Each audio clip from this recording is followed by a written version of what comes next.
Alright guys, I just wanted to update you on what's going on with the Corvette. I got the heater core out. You can see that thing has seen better days. Lots of antifreeze inside that car. It wasn't too bad, it was pretty easy. I just had to take a couple of parts off inside the car to get it out. As you can see, not too bad. Just like one or two things, you know, and heater core was all the way back down in there. So anyway, I just figured I'd give you a little update. You know, basically to get the heater core out, you have to take almost the entire dashboard out.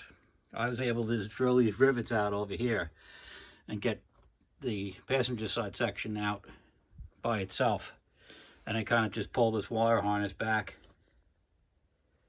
you know, to get clearance. It's still tight. It's still really unpleasant.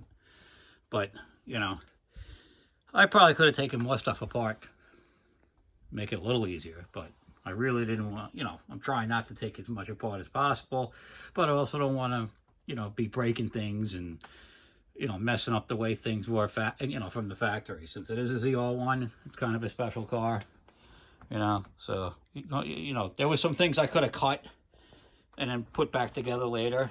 Some guys take shortcuts and stuff. Some guys take shortcuts and they, you know, do it without pulling the dash out, and they cut things and yank on stuff, and I don't like doing that, even though, yeah, it's a lot faster.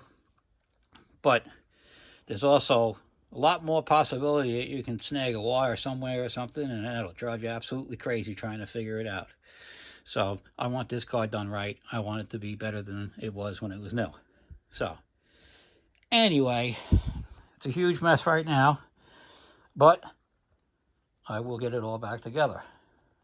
Just waiting on some gaskets here.